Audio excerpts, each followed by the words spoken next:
فرشتہ نما انسان، آج مجھے اپنی زندگی کی پہلی کمائی ملنے والی تھی۔ 3 ماہ کی تنخواہ ایک ساتھ ملی اور ساتھ چھٹی بھی مل گئی۔ گھر پہنچا تو عید کا سماں تھا۔ ماں باپ بہن بھائی سب بہت خوش تھے۔ میں نے ساری رقم والدہ کے ہاتھ پر رکھ دی۔ والدہ نے رقم کا تیسرا حصہ راہ خدا میں خرچ کرنے کی نیت سے علیحدہ کیا اور کہا کہ اس رقم سے ایک بیوہ عورت کے گھر راشن خرید کر پہنچا دینا، جو دور کے ایک محلے میں رہتی تھی۔ میں اسی وقت گیا اور راشن خرید کر لایا۔ گھر میں میرے لیے ہر پرتکلف طعام کا انتظام کیا گیا تھا۔ بہن بھائیوں کے ساتھ مل کر لذیذ کھانوں کے مزے اڑائے اور سفر کی تھکاوٹ دور کرنے کی غرض سے رضائی میں گھس گیا۔ آنکھیں نیند سے بوجھل ہو رہی تھی کہ اچانک اس بیوہ عورت اور اس کے یتیم بچوں کا خیال آیا اور ارادہ کیا کہ ابھی جاؤ اور سامان پہنچا آؤ۔ طبیعت میں سستی تھی، سوچا کہ کل چلا جاؤں گا، پہنچا دوں گا، لیکن بعد میں خیال آیا میں تو پرتکلف کھانے کا مزہ لے چکا، کہیں وہ بچے بھوکے نہ ہوں۔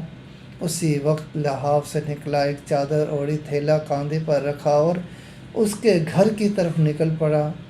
شدید سردی تھی، دھند بھی زیادہ تھی اور بھاری تھیلا اٹھانے میں بھی کچھ دقت ہو رہی تھی کہ ایک دور محلے میں اس عورت کا گھر تھا۔ اس کا شوہر مزدوری کرتا تھا اور 4 بچے تھے۔ ایک ناگہاں حادثے میں شوہر کی موت ہو گئی اور اب اس کے یتیم بچوں پر دست شفقت رکھنے والا کوئی نہ تھا۔ قسمت بھی بہت ستم ظریف ہے، کبھی ایسے لوگوں کو لپیٹ میں لے لیتی ہے جن کا خدا کے سوا کوئی نہیں ہوتا۔ خیالات کا ایک سمندر لیے اس بیوہ عورت کے گھر کے باہر پہنچا۔ گھر کیا تھا کہ بلکہ ایک خرابہ تھا۔ ایک کمرہ، چھوٹا سا صحن اور ایک خمیدہ سی 4 دیواری تھی۔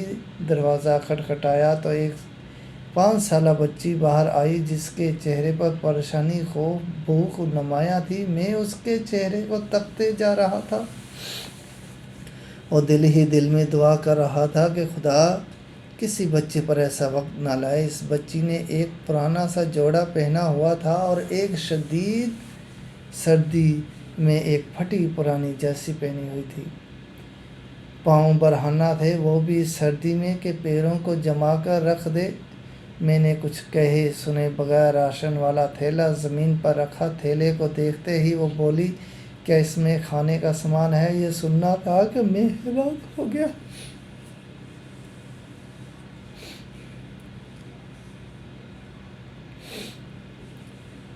کیا اس میں کھانے کا سامان ہے کہ یہ سننا تھا کہ میں حیران ہو گیا کہ ایک بار پھر اس نے یہی سوال دہرایا۔ میں نے مثبت انداز میں سر ہلایا۔ وہ بچی خوشی کے مارے چیختی چلاتی ماں کی طرف بھاگی اور یہ کہے جا رہی تھی کہ امی فرشتہ آ گیا، امی فرشتہ آ گیا، امی فرشتہ آ گیا۔ اور پھر 2 اور چھوٹے چھوٹے بچے خوشی مارے دروازے پر دوڑے چلے آئے، کبھی مجھے دیکھتے، کبھی اس تھیلے کو، اور خوشی سے لوٹ پوٹ ہوتے جا رہے تھے کہ میری آنکھوں سے آنسو رواں ہونے لگے، ہونٹ کپ کپا رہے تھے اور جسم میں ایک سرد لہر سی دھو رہی تھی کہ خدایا یہ کیا ماجرا ہے؟ کیوں یہ بچے مجھے گناہ گار کو فرشتہ سمجھ بیٹھے ہیں؟ انہی سوچوں میں غلطان تھا کہ ایک خاتون جو ان کی ماں تھی دروازے پر آئی اور دروازے کی اوٹ میں کھڑی ہو کر روحانی سی آواز میں یہ کہنے لگی، میرے بچے 2 دن سے بھوکے تھے۔ غیرت گوارا نہیں کرتی کہ کسی کے آگے ہاتھ پھیلاؤں۔ میرے مرحوم شوہر بھی محنت مزدوری کرتے تھے مگر کبھی کسی کے آگے ہاتھ نہیں پھیلایا تھا۔ ان کے چلے جانے کے بعد ان کی دیکھ بھال کرنے والا کوئی نہیں۔ رشتہ داروں نے بھی ہاتھ کھینچ لیے ہیں اور محلے والے بھی مدد نہیں کرتے، مگر کبھی کبھی آپ جیسے نیک دل لوگ مدد کر دیتے ہیں۔ میں 2 دن سے بچوں کو یہ کہہ کر بہلا رہی ہوں کہ ایک فرشتہ آئے گا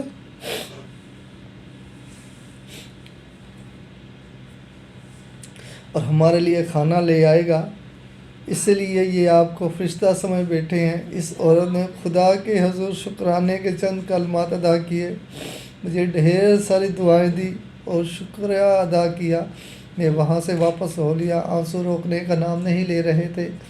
زندگی میں کبھی خود کو اتنا پرسکون محسوس نہیں کیا جتنا آج کر رہا تھا، اور اندازہ لگایا کہ ایک بے بس انسان کی مدد کرنے سے جو روحانی سکون ملتا ہے وہ کسی اور کام میں نہیں۔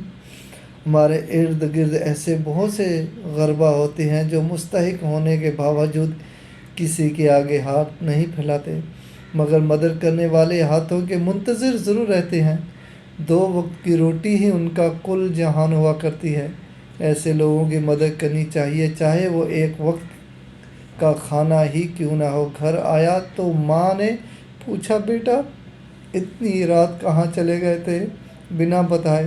میں بھی ساختہ بول اٹھا، فرشتہ بننے گیا تھا۔